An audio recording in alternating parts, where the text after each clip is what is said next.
I think we can all agree that other consoles at the time had the lock on the sports video game genre. With that said, there are some good ones on the TG-16 ranging from world courts to world class. Released in 1990, Sonic Spike, the beach volleyball game with sand, sun, and pecs, is not one of them, sadly. At the title screen, hitting run will bring up play, tournament, continue. All options you probably don't need help with. You can also set things up for a demo mode or 1 to 4 players if you have access to a turbo tap and extra controllers. Pressing button 1 past the demo mode will also access an easy mode, which is more of a slow motion setting and it doesn't help the game very much. Play selections begin with the player select screen. There are a total of 24 players to choose from, 4 on each team from 6 different nations. Each country's team will appear on screen along with the characteristics of each player.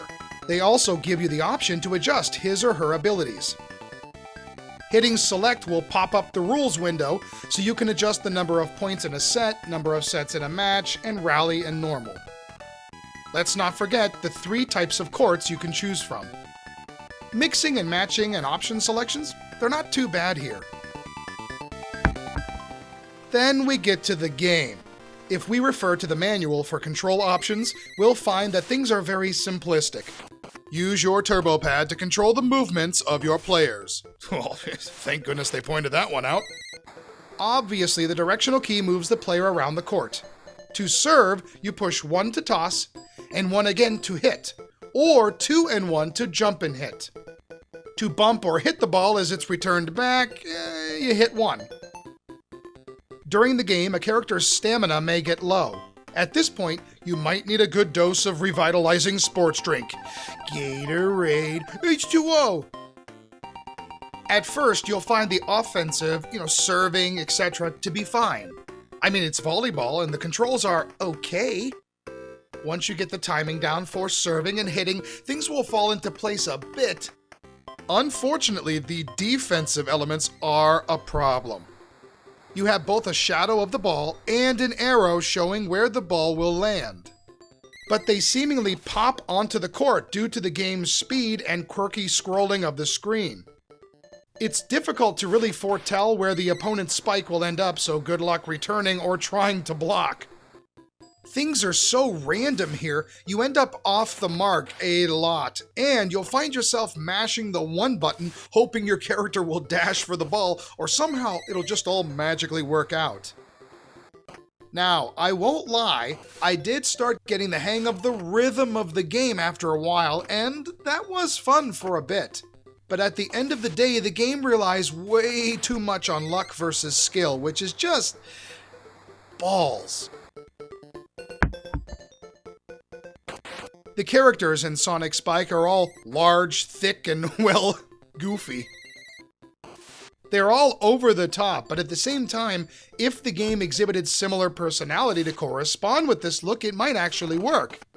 It doesn't. The game is colorful and TurboGrafx bright, and the courts are quite appealing to the eyes.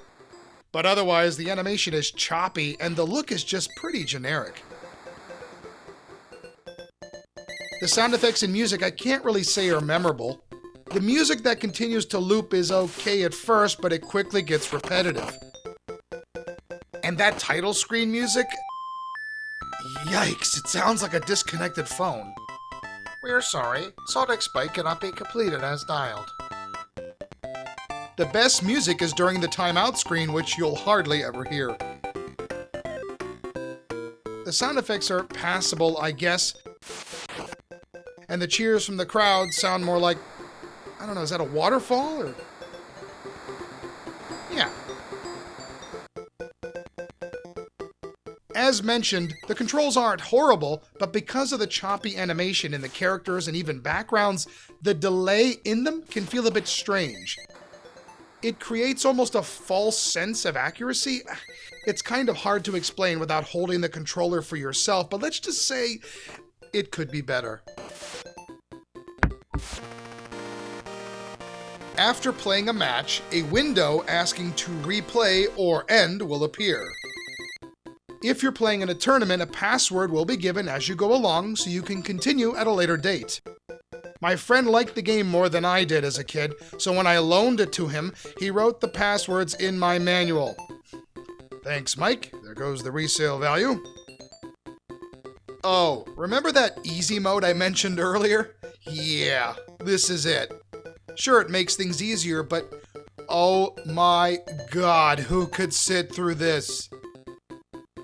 The multiplayer in this game isn't the worst in the world. You can at least take the negative aspects and try to use them to your advantage against your friends.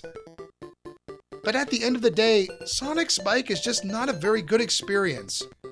Where something like Kings of the Beach on the NES can be fun, Sonic Spike just misses the ball. Ugh, much like you will every game.